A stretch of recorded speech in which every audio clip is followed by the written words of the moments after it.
I think we're ready. Okay. Hello, everybody. Hello, Portland, Oregon. This is actually my hometown, so I want to thank you all here if you're out of town. I want to ask a couple questions here first. This is the story of the Arduboy.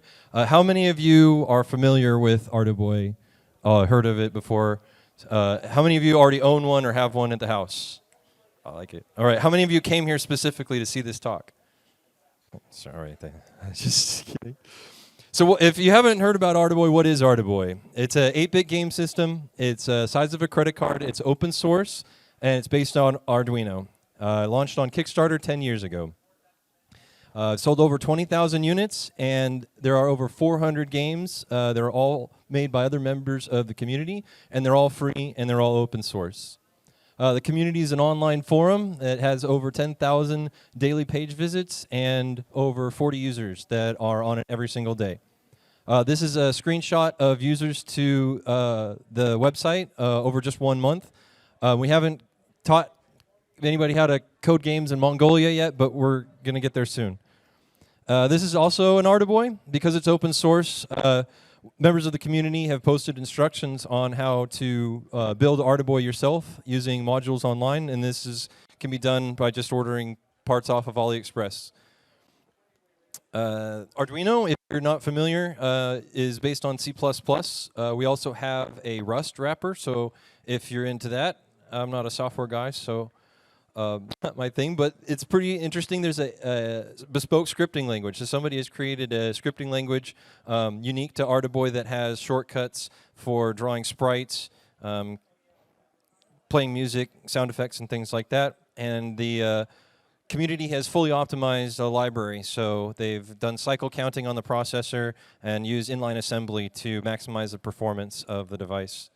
And if you're a beginner, there's plenty of tutorials and examples for beginners to get started.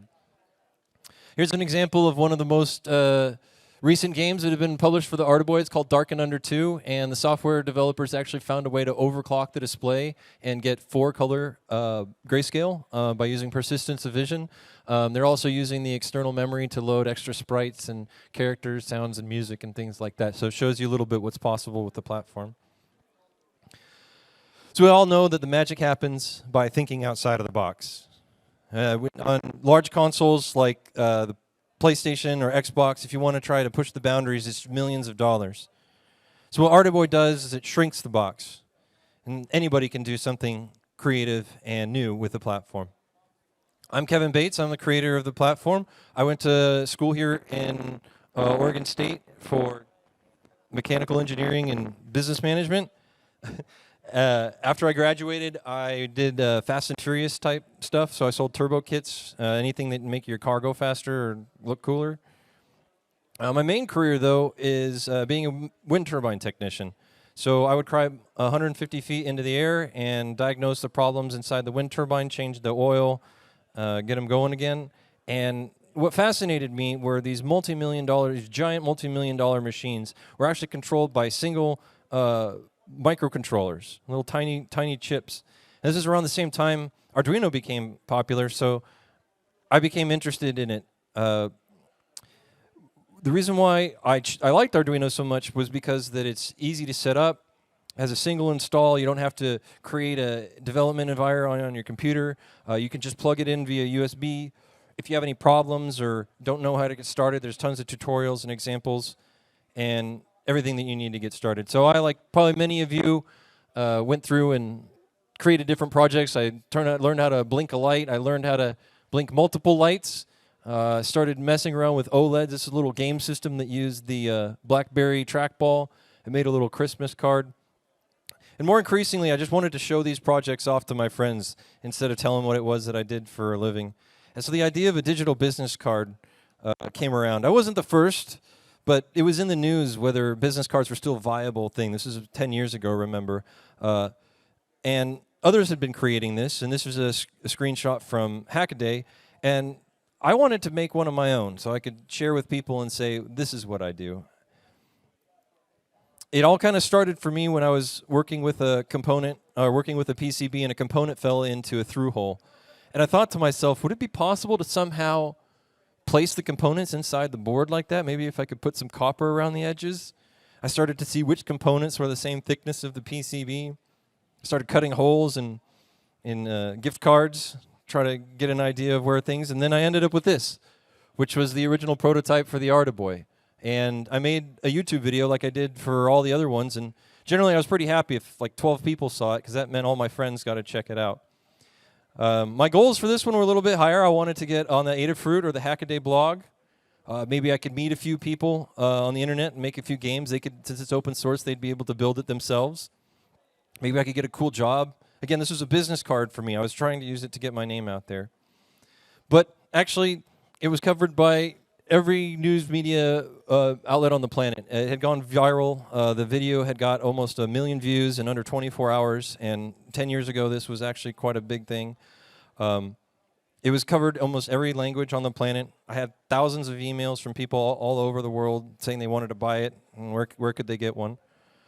And so now what? This was the most amazing thing that ever happened to me. It felt like my 15 minutes of fame were here.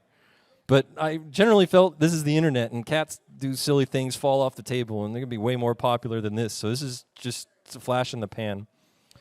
But it was actually my father who came to me and said, what you've created is something that can be valued to other people. The same way that I found Arduino and taught myself how to move motors and blink LEDs, other people would be able to find Arduboy and learn how to code and give themselves the education that they need to then control the electronics. So it was his inspiration to treat it as a platform, as an opportunity to educate and teach people how to code and make their own games. One of those emails that I received was from a guy who wanted to give me a bunch of money. So that seemed like a good idea to me. We shared the same vision of trying to create a platform for people who were interested in learning how to code video games to have a singular device that would allow them to be a gateway and to be able to communicate with other users and other developers of the platform.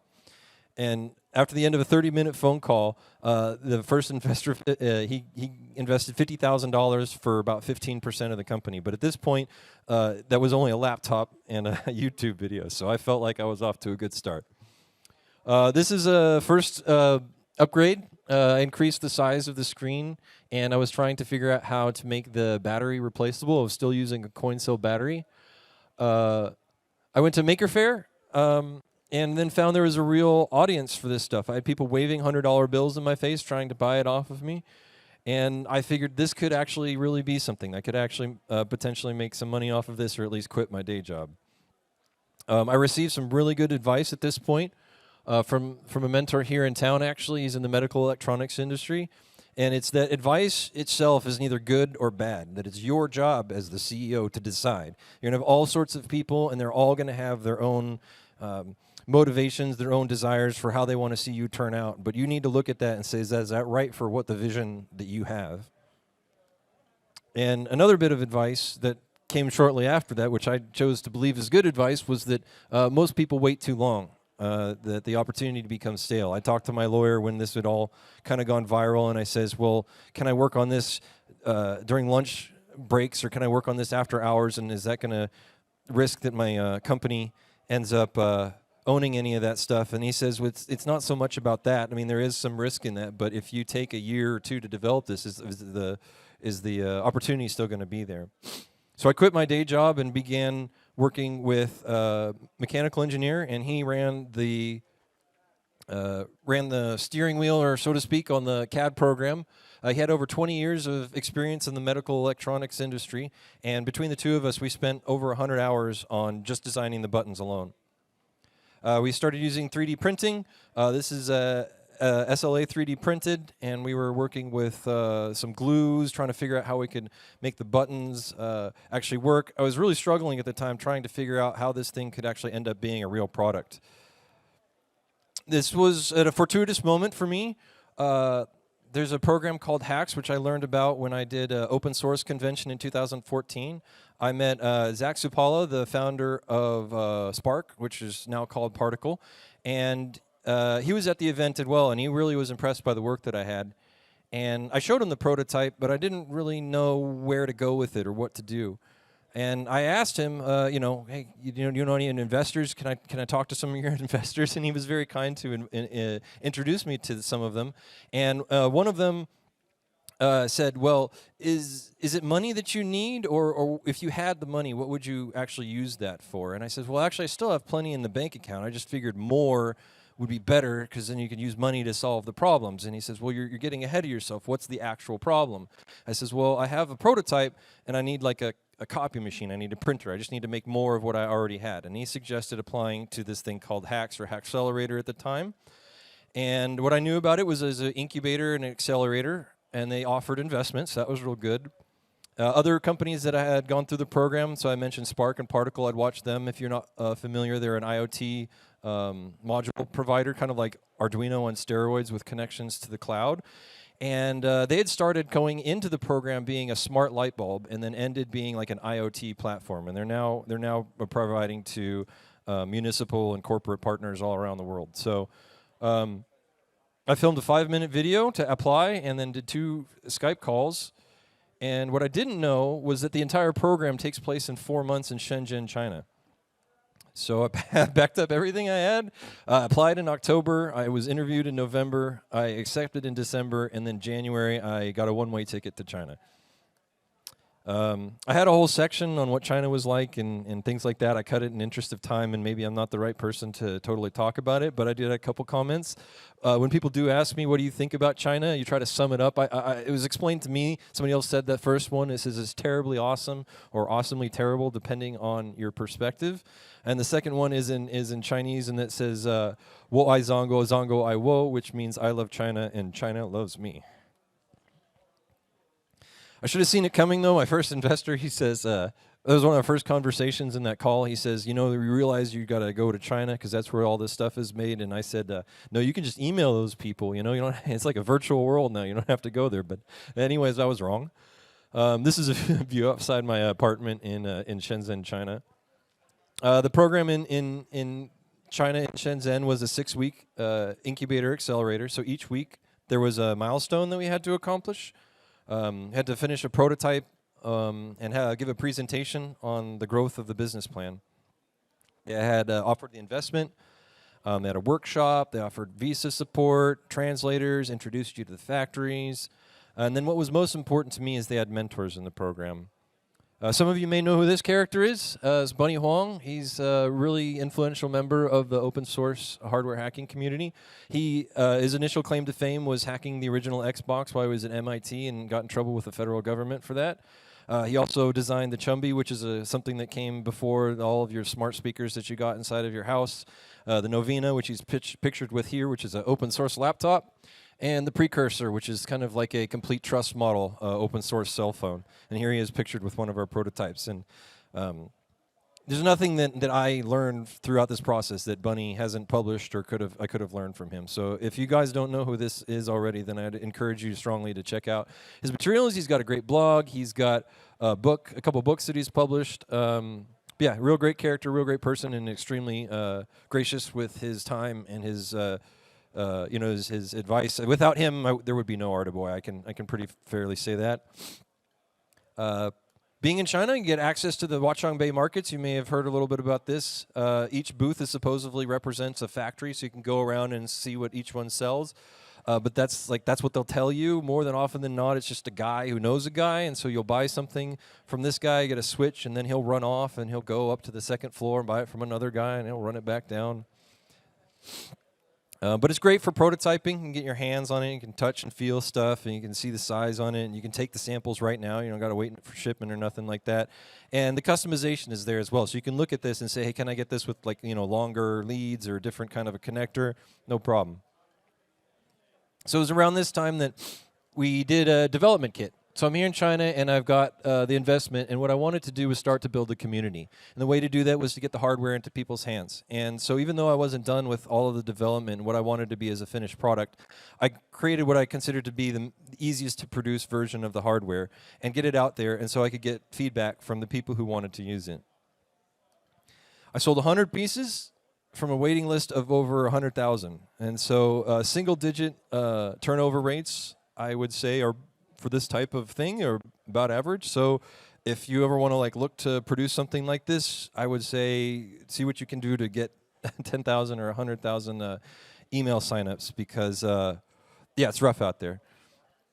It was around this time that I started doing messing around with the lithium polymer, and this was kind of a breakthrough for me because I'd been working with the coin cell, and people were like, well, we don't want to have to go to the grocery store and buy like coin cells like every week or something like that. So it was very clear that I had to do this, but I was very concerned because I know they could catch fire and things like that.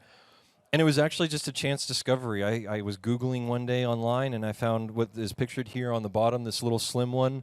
That one actually cost me $25 just for one, and I had it shipped from the United States to China.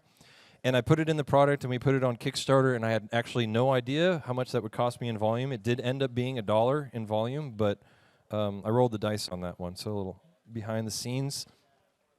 We got a render made from an industrial designer, and it was around this time that I started to get pretty interested in the product and really started to believe in it. Because this is what I was making, and it really was like difficult to kind of see where it was going to end up. But I started getting in some CNC manufactured samples. And this shows the kind of the process. This was 1 year from original prototype to something that was ready for production. The original one was 6 millimeters, or the original was 1.8 millimeters thick, and then after adding the battery and the plastic in the back, ended up being 1.8 millimeters. So we did the Kickstarter, and it was extremely successful. This kind of blew me out of the water. The way that we were able to capture on this was when it originally went viral, it was covered by so many news media blogs, and we reached back out to some of those same people and says, hey, we're ready to launch now. So as soon as we launched on the Kickstarter, Huffington Post and Gizmodo both ran articles on their front page promoting this.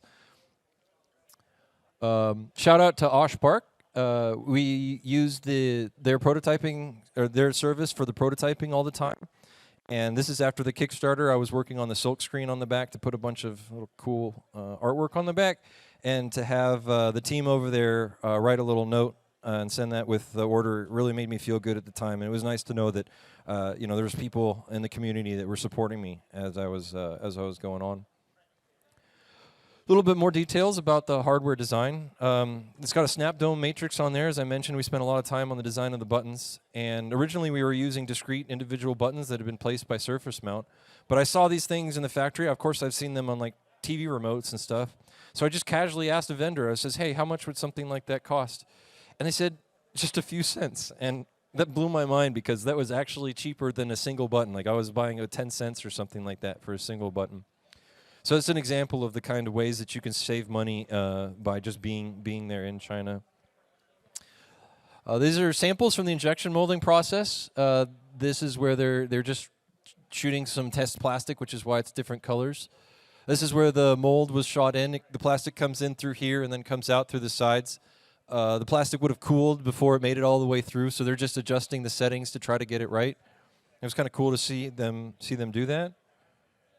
So on the Artiboy, on each four corners, there's insert nuts into the plastic, which I did because that allows you to screw and re-screw it back together so you can access it without damaging the plastic. And I thought that would be really nice for the end consumer to feel comfortable opening the product. But what that really meant was this gentleman here had to sit and place each individual one of those dang things into the injection mold. And I asked him, I says, well, is it a machine? Get a robot to do that? And they says, well, you got to have a million units. So. Oh, man, I just think about that. I think about that guy all the time. These were a bunch of the samples that came out of the machine, and I just grabbed them all, and I shoved them in my backpack because these were the first injection molded samples that I'd seen for the product. And I used those to create the first samples. And this was 1.5 years from it originally and went viral, and 6 months from when I showed up in China. And these were the first ones that had actually come off of the factory line. These were 10,000. This is what 10,000 Artiboys look like on the palette. I want to introduce you to Celine. Celine was another one that was really helpful in the future of the history of Artiboy. She was a production manager. She grew up in Singapore and spoke fluent Mandarin, and she understood both East and West cultures, and so she was invaluable. She was the one who communicated with the factory, talked directly with them. She was able to speak with them in their direct language and get more information out of them that they wouldn't have through the translators. And so without Celine, there really wouldn't be any Artiboy. Here we are doing some quality inspections at the factory. Got my nice little outfit over there. It's fun. I saw some of the factory workers. They were playing some games in their spare time too. Celine's family was in the printmaking industry, so she was helping me get some sample boxes made. We didn't go with this design, but we're just trying to test stuff out.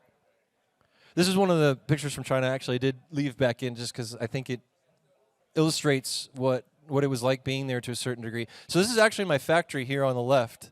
And then on the right, we've got what's basically subsistence farming. So people live in the middle of the city in plots of land that haven't been bought up by developers yet. And they may have lived there for potentially hundreds of years, and they're just getting by.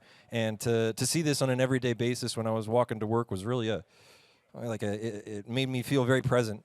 And another reason why I think it's valuable to go there is to understand the lives and the culture of the people who are actually putting together and allowing you to, if you produce something that are allowing you to run your business. But we had product for the first time. So we did a maker fair, and we had a booth. This was really exciting, and it went really well. We sold out in the first day. We went to Target. We were like, here we go. We got a product. We're ready to go to retail. Target was really interested. They were actually ready to buy 100,000 units. But retail is very scary. If you already know a little bit about this comes as no surprise, but if you sell your product to a retailer, that if it gets stolen or if somebody returns it because they don't quite like it, wouldn't meet their expectations, that's your loss and not the retailer's. So you actually pay for if things get stolen as the manufacturer. Unsold inventory is also potentially yours. More and more retailers are doing this, but Target and Walmart were the ones to pioneer this, that if they buy, let's say, 100,000 units and they only sell 50,000 units, you're contractually obligated to then buy that extra inventory back. If you want to sell in every Target store in the United States, you got to have a display case. That display case probably has like a video screen, kind of walk people through this new product of yours, maybe some interactive elements to it. Going rate might be $1,000, including the cost to actually get it installed in the store. 1,800 stores, that's $1.8 million you're not even going to get back. And so the rough math is that anything more than 7% returns would have bankrupt the company. Now, a good product, something like an iPhone or towels, have a return rate of something like 3 to 5%. And so almost certainly this would have been a poor move to make. And so we decided to stay small. And we went back to the community. One of the developers in the community was creating a fully featured role-playing game, and I was just blown away that this was even possible on the hardware. So we decided to grow organically, and we did another Kickstarter, and it was, again, successful. Staying with the community, we have this thing, what we call the mod chip. A developer in the community goes by the name Mr. Blinky. He did the most amazing thing that that's ever happened to the Arduboy, I think, is he created a custom bootloader that lives in the application space of the 32U4, the main processor. And what it does is it actually accesses a library of games that exist on this external flash memory chip. It allows you to navigate that external library and then flash the main processor. So in layman's terms, Arduboy used to come with one game, and now it can come with over 300 games, and you can switch between them without the need to having a PC. And he did this, of course, entirely in assembly, and it fits within 3 kilobytes of space. Here's a visualization to give you an idea what that added to the platform. This is the 32 kilobytes of program space. 4 of that is for the bootloader, and then 24 kilobytes. And so he added a full 16 megabytes of space to the Arduboy. Osh Park was demoing, or they were introducing their Flex circuit, and I thought this was a great opportunity to create a little mod chip, so we prototyped that out. Programmed them all by hand with little jigs that I had made at home. And it was so successful that, well, during the pandemic, there was a chip shortage. You may have heard about it. And I actually declared Arduboy dead because it was so difficult to get the chips. And I was selling through existing inventory, pre-modifying these units. So I would take the mod chip, and then I'd solder it on there, and then I'd sell it pre-modified. But enough people believed in Arduboy, believed in what I was doing, that I actually received enough pre-orders that outstripped my current inventory, and I was able to start production again. But I still didn't have chips. And that's when, I'm happy to say, Arduino actually stepped in. The Arduino company had 1032 U4s in Italy, and they shipped them over to me, actually, for cost. So a big shout out to the folks over there, because they've actually helped me keep Arduboy alive. And that's what introduced the Arduboy FX. So we took that mod chip, and then we put it on board. And so now when you buy an Arduboy, it comes with all the games. And as I mentioned before, Arduboy is open source, and you can make your own. So you can create a kit like this, or like this. And it was really interesting that I was seeing Arduboys being used in classrooms all around the world. This is actually screenshots from a class in CS 101 in the University of Central Florida. And they have a couple days where they build an Arduboy as part of the curriculum. Teachers are doing this all on their own. I mean, we have some tutorials and examples, but they're the ones who are putting together this material. And so I wanted to kind of support that. Teachers would reach out and say, do you have anything for us? And can you give us a discount on the Arduboy? Well, not really, because of the problems with scale and injection molding. So I started messing around just in fun and made my own little version. I called it the Arduboy Mini, but again, I mothballed it due to the pandemic, a chip shortage. But 3 years later, somebody in the community says, hey, why don't you add a... I'm over to... Am I really? If you guys want to go, you can leave this talk. And there's nobody here until 4. Okay. That's cool. You guys can hang out. If you guys need to use the restroom, that's cool. We added USB-C, and PCBWay contacted me about a potential sponsorship. And so this talk is partially sponsored by PCBWay. It came in at perfect timing. If you're not familiar with them, they do more than just printing or making PCBs. They do the 3D printing. The 3D printed case was produced by them. They're easy to work with. My favorite thing about them is they always do a product review and catch my mistakes all the time. If there's a footprint that's wrong or something's shorted out, they'll let me know. And they're the fastest provider that I've had yet. And this was the Arduboy Mini. We did a Kickstarter for this, and then what was fun for this is we took the graffiti of the developer names, and we put them on the back of the PCB as it rotates around here. And so that was a cool way to give a shout out to the developers.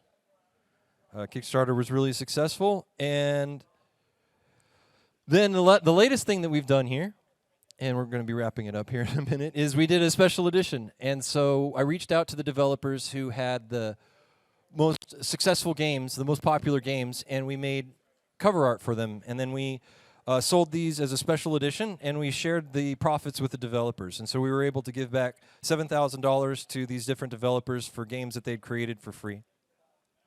And Arduboy really is the community. I just like to say I just glued an OLED to an Arduino. So I want to do a little shout out, and then we'll get to the conclusion here. So we have Parap. He's a moderator and does the coding support. MLXXP is a moderator, and he's the one who writes the library and manages the documentation. Dreamer3 helped build the library in the beginning. Haven't seen him in a while. Crate's a great game developer, and a friend helps moderate out in the forum. Philmote is another, he manages the cart, which is the collection of games, so he's the one who kind of curates that all. Fmanga created a online emulator, so you can play all the games online. eRead created an online repository and an upload tool, so you don't need to use Arduino. Brow1067, he's done a lot. He created a full stack simulator, so you can step through, debug the entire stack, and created that scripting language that I talked about earlier. Halupti created the Arduboy toolset, which is a cross-platform GUI, so you can modify and change all your configurations with the Arduboy. And Ace Dent helps out in a lot of little ways. He helps me just kind of stay inspired, so I want to do a shout-out for him. So the conclusion here, just got about, I think, 3 more slides. So what is it that made Arduboy successful? And this is really what I wanted to talk to you about today, is that it was a single object with an obvious self-descriptive design. When you look at it, you know what it is. Give the users as much power to create and modify that you yourself have. So allow them to edit it and change it and modify it. And provide a structured space for them to communicate and share. So having the forum. And I believe it's these 3 things that have allowed Arduboy to grow over the years. But what is it about Artaboy that makes it worthwhile? Why do I do Artaboy? And I think that it's valuable because it teaches people skills like critical thinking, attention to detail, problem solving, creativity, setting goals, motivation. I mean, these are all soft skills that are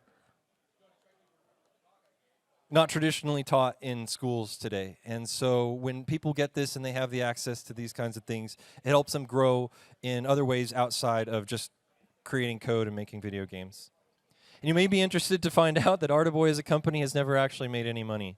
Despite growing 200% every year, it's more losing money very slowly. I've been very fortunate to have some great investors, and it's a roller coaster of making a lot of money and then taking all of that money and reinvesting it into inventory to the point where I actually spend more on inventory than I did than I made. There's no reoccurring revenue streams and no monetization of the content. Video game systems are famously lost leaders, and people make money back on the games. And so Artaboy has to be looked at from a different perspective. I mean, we all know money is important, but it doesn't have to come first. If you do things right, if you do good work, the money will come. It should come anyways. But what does it really mean to make money in an open source economy? What does it mean to be in this industry? And I really truly believe that it's a balance between capitalism and socialism. So how do we fund things that make the world a better place? Who pays for that? I think we see a shift in the maker movement that more people are realizing there's a larger gap from going from an individual to being a company that can sustain themselves. You've got companies like Adafruit, Pimoroni, and SparkFun becoming a large company, and I think that may be the only way to survive.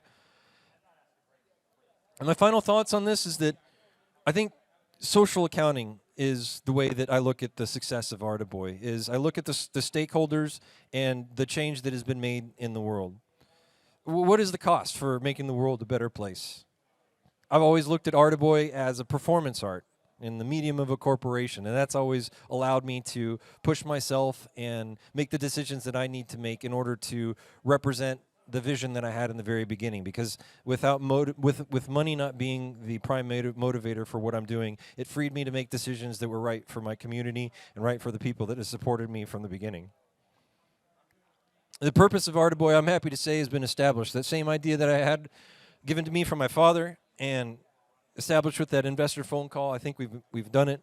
Like 10 years later, 10 times over, you can say that Artaboy is one of the best ways, if not the best ways, that you can learn how to code games. I'm just interested to know that where we can go next. So thank you very much. This talk was sponsored by PCBWay.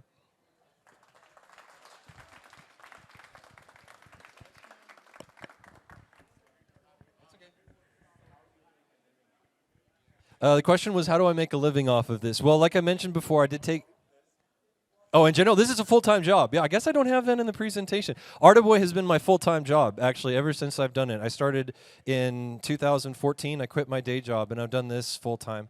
The money, like, it comes from the investment, but I got to be completely honest that it's an artist lifestyle. A lot of the ability to do this has come off of my personal sacrifices and ability to be comfortable being uncomfortable. So, thank you. Yeah, guys, enjoy yourself. Thank you very much.